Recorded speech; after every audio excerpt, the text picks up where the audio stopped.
Good afternoon, everyone. Welcome to the first episode of the GT Tech podcast. We are here with our hosts Abhishek, my co-host Divya, and our first guest Yousef. We are going to talk about system simulation, the different fidelities of simulation that exists, and we are going to mainly talk about 1D and 3D CFD kind of simulations. Let's just dive right into the topic we want to talk about today.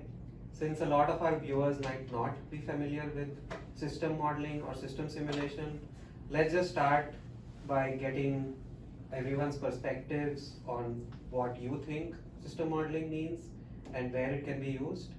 I think, Yousef, since you are our guest and have the most exposure working with people and models in systems, maybe you can start us off. Sure, yeah.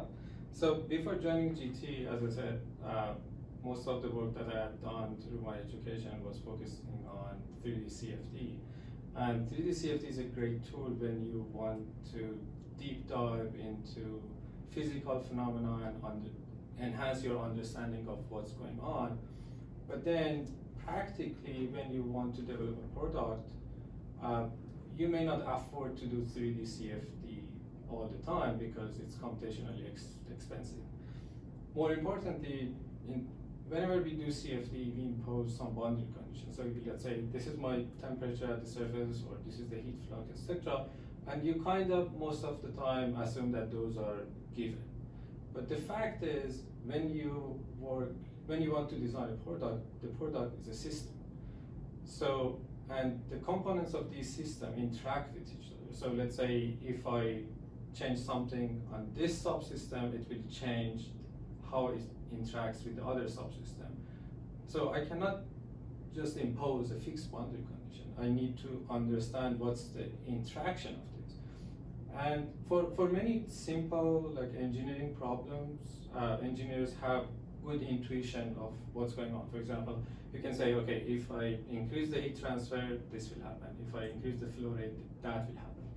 But when you build up your system and your system becomes so complex, then you may not have some intuitive insight on what happens if I do this. And sometimes some people get some configuration that's best for their product, so it optimizes the range, etc. But if they wanted to think about it, maybe they couldn't come up with that because it's sometimes counterintuitive, because the interactions of all these components together becomes so complex that we cannot even think of that.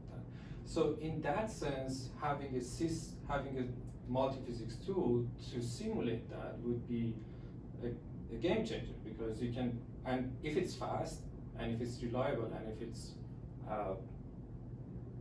working and predicting the physical situation, then it's a good tool, because you can evaluate different conditions and see, okay, this is the best condition, and you can go ahead and do further analysis, maybe testing or 3D CFD to further do that. But yeah, that's my general thought.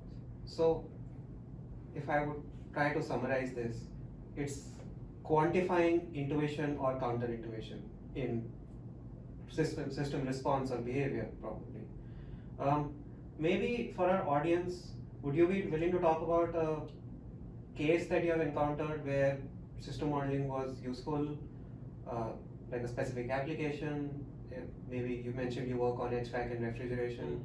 Can you talk a little bit about that? Most of the time, our customers use system simulation engineer to come up with a control strategy. Because let's say if you have a control engineer and you want to design the best controller, you kind of need to know how your system reacts if you do different things. So most of the time people use the system level simulation as a representative of a physical reality to develop something else, to optimize their controller, etc.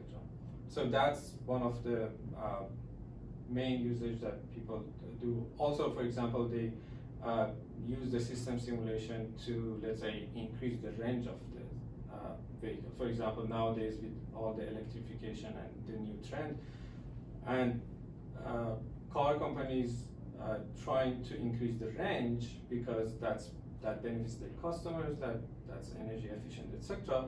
But to increase the range, you need to evaluate all the different configuration and play with different things to come up with that. So that's when the system engineering simulation comes really handy. Would you also say, Yousef, it also depends on what stage of the design cycle we are on? Yeah, absolutely. And like what you said, an engineer would want to test like different designs, and if they want to run like an optimization or DOE study, having a system simulation model is quite handy, right? Like it's very fast, plus it's reliable. So that's a great application also, right? Yeah, and to just give some perspective on when we say fast, how fast it is. So when I was doing CFD, the last simulation that I did for my PhD, it took 2 weeks to run on 3,000 CPUs. But here in GT, we are simulating models faster than real time. So most of the time, much faster, but you can definitely get to the real time. Meaning, if you want to evaluate what happens to your system during 2 hours of actual simulation, actual real time, you can simulate that actually in an hour or 2. But if you wanted to do that in CFD, you had to start and go back and do another PhD and come back and get your results. That's really sure. I think that's a great point when we talked earlier about the design stage as well, right? And in GT and also in a lot of system simulation lingo, we like to use the V design, V cycle for the design, which basically is all about the zooming out, right? The top ends of a V, if you can imagine, is completely zoomed out, but at the bottom end of the V is when you want to zoom in completely. So say I'm a design engineer, designing a vehicle. When I start the design, I have no idea about a lot of things, how they're going to look like. I So think you have some idea, otherwise Yeah, obviously. What I Sure. meant was, we don't know how different parameters are going to affect different components in the vehicle. And at the top end of the V, you mock up a system simulation with best known practices for the design. And then as you learn more about the system, and maybe even with experiments and everything, you keep zooming in, refining every component. But then when you finish refining, you want to go back up in the V and do a system simulation run again to make sure all of these different components work together well. And controls, develop And controls final too. system controls. Yeah. Yeah, but that's a good point, because the focus should be on what the question is. Do we have a solution or empirical correlation for it or not? And if we have, then system simulation is great. But then we don't stop there.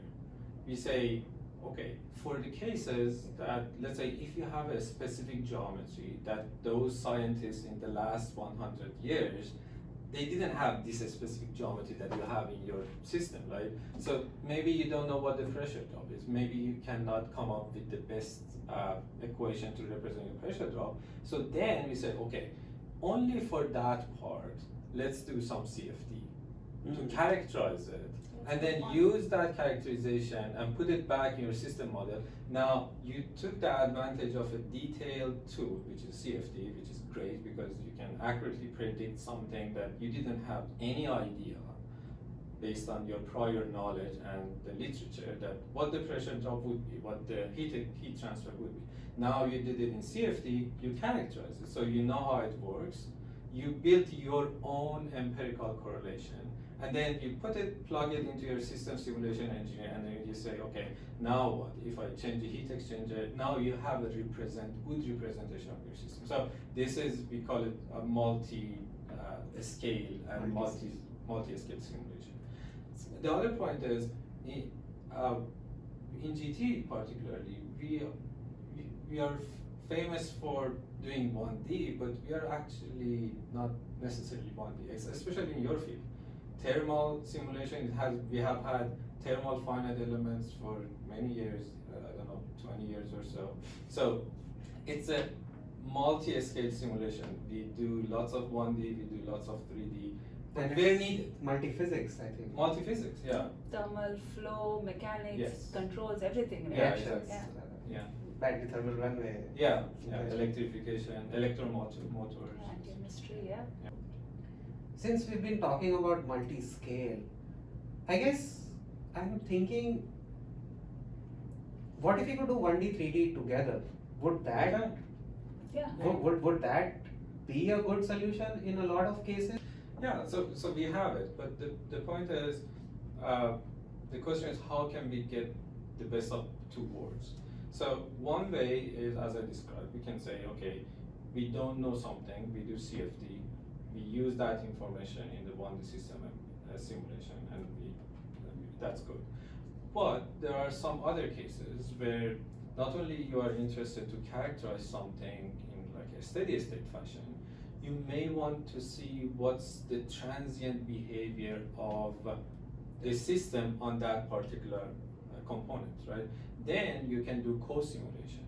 But whenever you do co-simulation, and not to be too technical, but we exchange boundary conditions from the 1D domain to the 3D domain. The way that you can think about that is you have a pipe, which is, as I said, the flow is only in the flow direction, so we only have pressure and velocity. So we impose that on a CFD. So rest of the pipe is 3D CFD.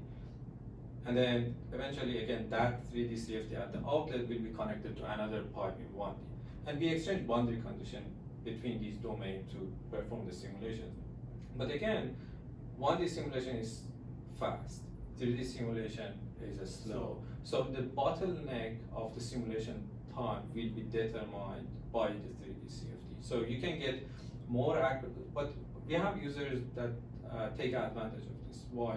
Because, as I said in the beginning, you don't always have the best boundary conditions to impose to your CFD. Why? Because those boundary conditions are the results of your system level simulation. So what our users do is they eventually wanted to do CFD, but they didn't know what the best boundary condition is because they didn't have any idea how the system works. So the way that they do it is they say, okay, GT simulates my system model, and that will provide the boundary condition to my CFD. Eventually, I wanted to do CFD, and I'm willing to pay that high computational cost, but I didn't know what the boundary condition is. So now you combine these two worlds together, so to get the best of this, and you are willing to pay the price of longer simulation time, etc., because you're sure that for that particular problem you have to do the CFD. I think now, it's a great point that you raised that even modeling wise within the solution, handling 1D and 3D and also like you said multi-scale and multi-physics poses its own challenges, right?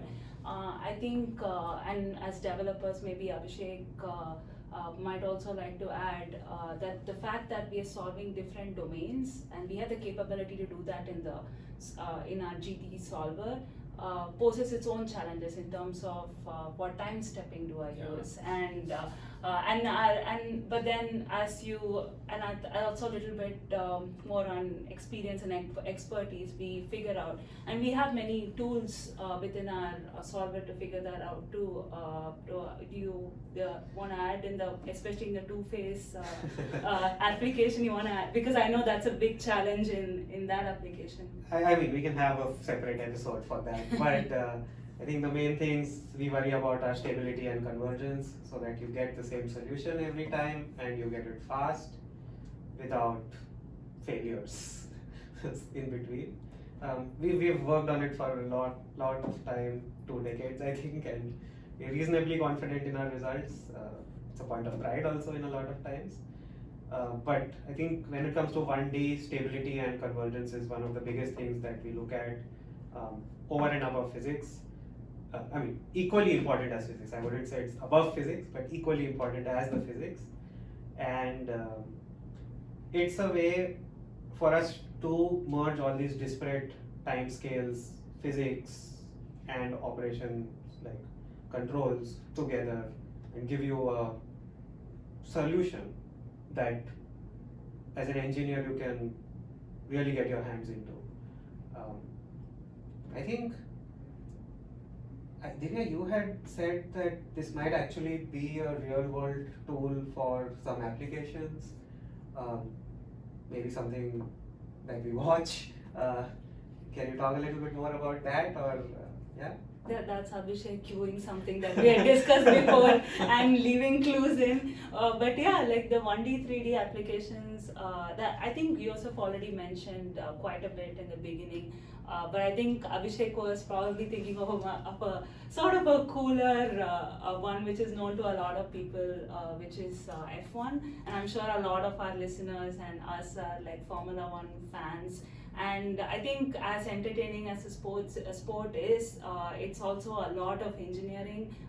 Those guys make probably one of the best engineering designs, all state-of-the-art designs, even for the companies themselves that they achieve to be. And because of the amount of engineering work involved in such a complex system, I think they use a lot of simulation tools and definitely also a lot of experimental things like wind tunnel testing and all that. And recently, and obviously Formula One is regulated heavily to make this sport fair. And recently, there a bunch of regulations have been released for the last since the 2021 season, where FIA wants. What's FIA? Oh, sorry. FIA is the governing body for motorsport, which also includes Formula One. And you can, we'll attach the links to this podcast if anyone is interested in learning more. And to level the playing field, they want to impose the number of hours that each team can utilize for simulation as well as testing. And where 1D, 3D becomes very interesting in something like this, they have something called mega allocation unit hours, MAUH as they call. We link it all below. And this is actually calculated, it's a little bit of a complex one, but in short, it's a number of computational resources needed for the simulation. And they classify all kinds of simulation, CFD, and any simulation in their document is modeling equations related to the automotive part that they are modeling.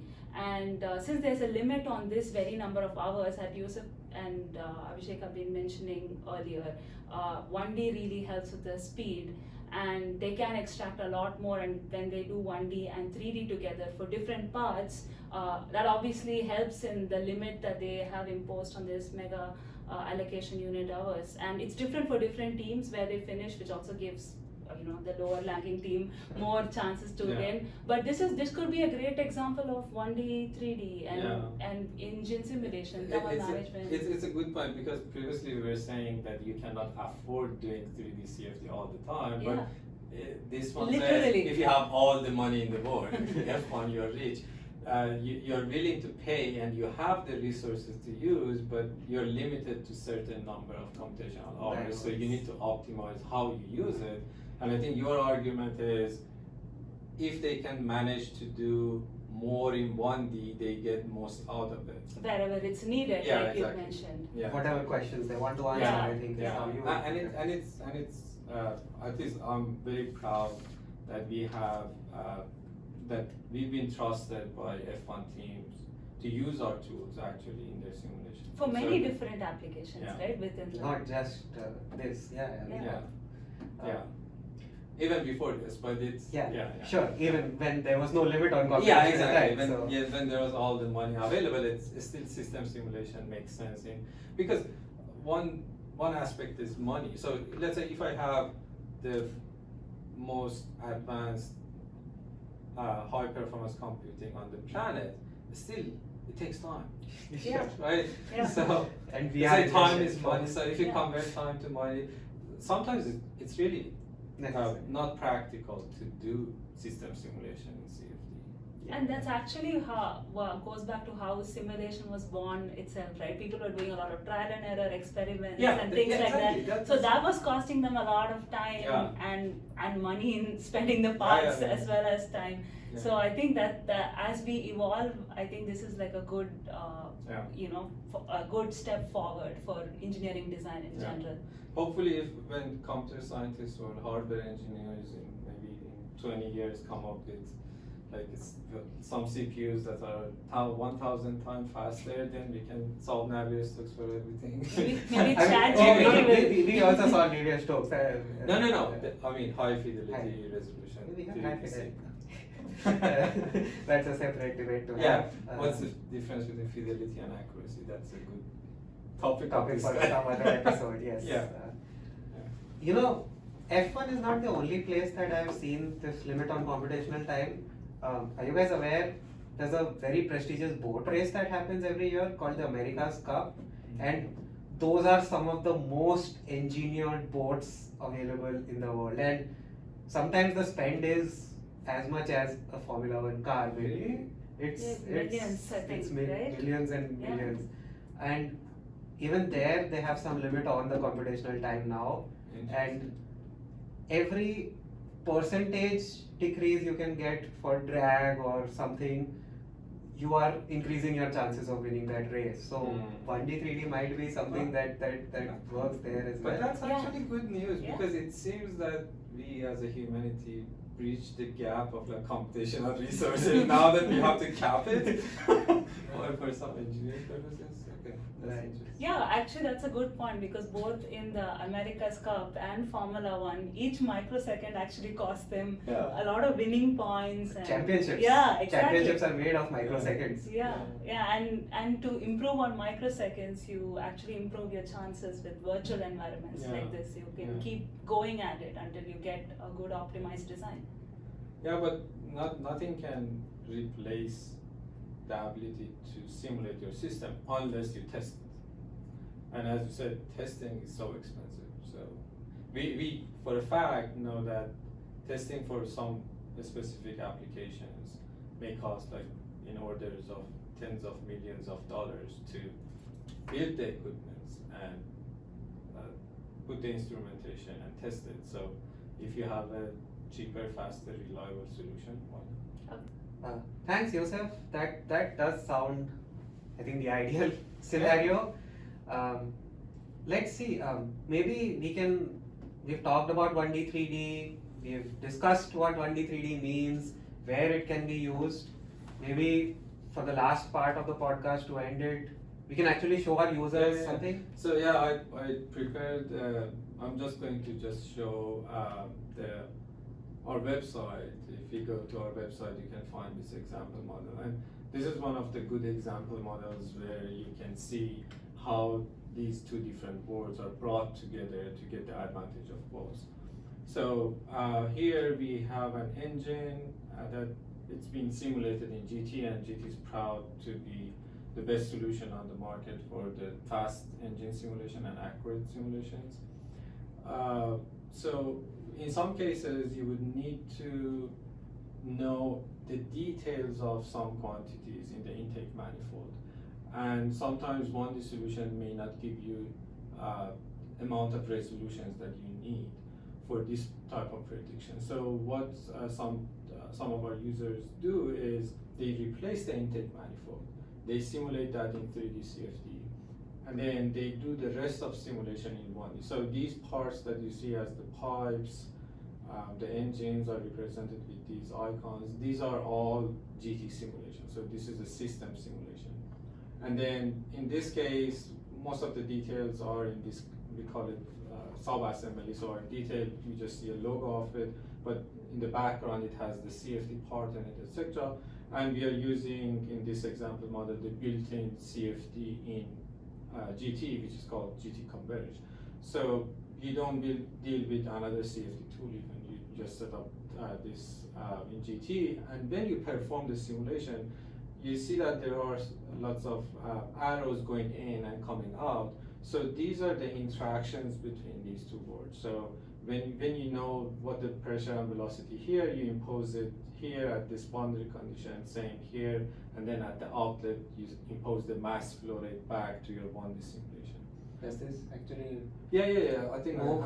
we should have like a bit. So this is actually the transit prediction of the system. And as I said, if I wanted to do this CFD as a standalone CFD, how would I know how this mass flow would change over time? I wouldn't know it because that's the outcome of the system from the engine.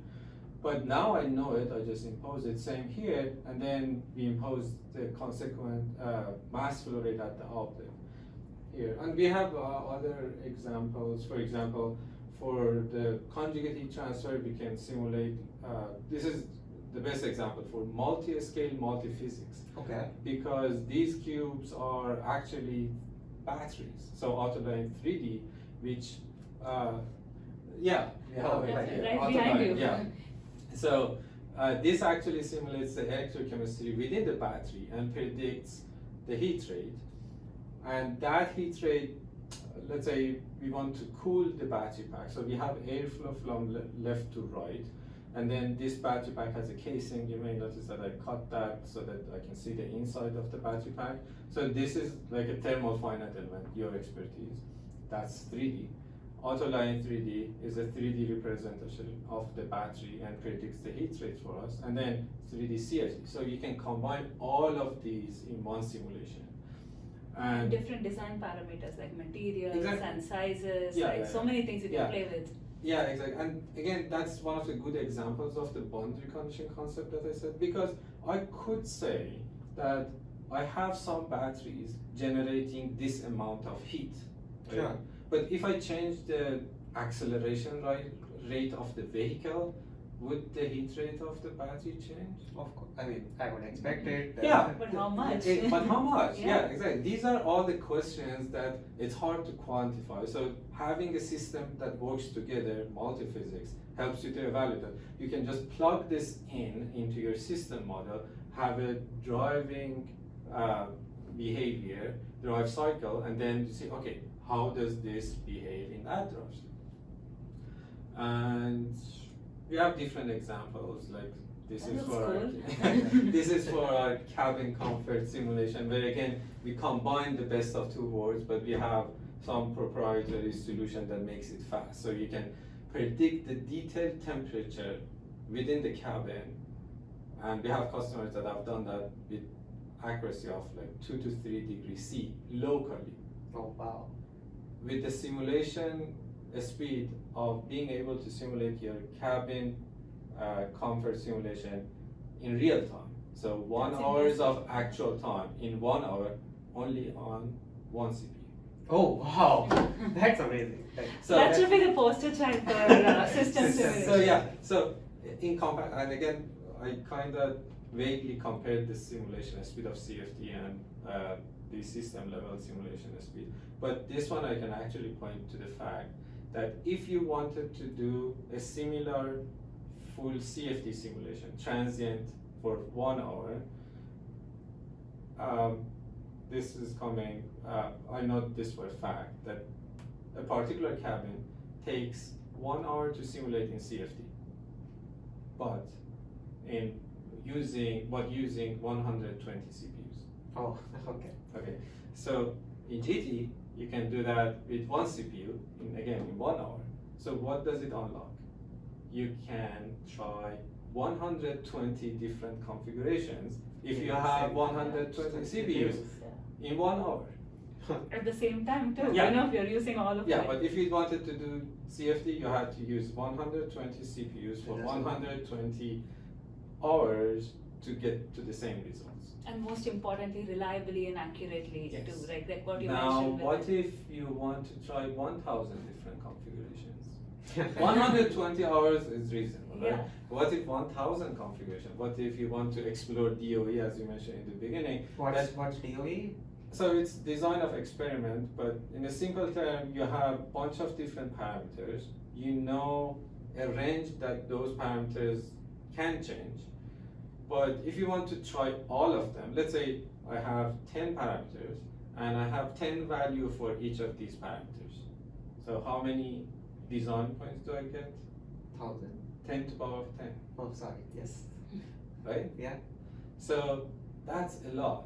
Yeah. So design of experiment, there are some, because it takes time, there are different methods to simplify your design of experiment, and give some insight into the how to change the parameters. We have it within GT too, Yeah, like, exactly. those features. Yeah, exactly. Instead of 10 to the power of 10, you can try with different number, but still you need to perform those simulations like 100, 200, 1000. And we had customers that had tried like 3000 different configurations, and they eventually came up with a solution that they said, if we wouldn't do this simulation, there was no way that we would know this configuration is giving us like the best results. So that's what it unlocks. I think Time is money. time is money. Yeah. I think that's a good stopping point for today's episode. Yeah. We can probably do more focused episodes on each of the topics that we, Sure. we briefly touched on today. And for our viewers, thanks for tuning in. We really enjoyed doing this episode, and we hope to continue doing it further. Yeah, thanks Yousef. And I'm going to have a shameless plug in here that please do subscribe to us in all the other channels, because we are planning to release more episodes. And if you find this interesting and have enjoyed this, we want to keep doing it. So thank you, Yousef, and thank you everyone for tuning in. Yeah, thank you guys for doing this, and I'm sure that the rest of podcast episode would be great, because I have a limited knowledge. I was able to just maybe give insight on a tiny bit of the application part, but then there are lots of different application mechanics, acoustics, engines that none of them I know nothing about those. So Neither do we, so we'll Yeah, learn more. yeah, so that I think that's a good point of the podcast, and we communicate internally a lot with different teams, but this is a really good platform to discuss, and just thanks. Thank you. Yeah. We'll leave you all with digitally generated Formula One car noise, which is not coming from any tests. Thank you, and But do you wanna expand on that? What does it mean, digitally produced? that it's only done with a GT simulation. There was absolutely no test equipment involved anywhere. It is purely simulation generated noise, which takes into account the engine running and what acoustics. Yeah, that's the important part. It's not like purely made as a sound. Yeah. It is the consequence of the a engine. physical engine working, which makes that sound. Yeah. Yeah. Thank you, everyone, and bye bye. See you again later. See you again later. Thanks.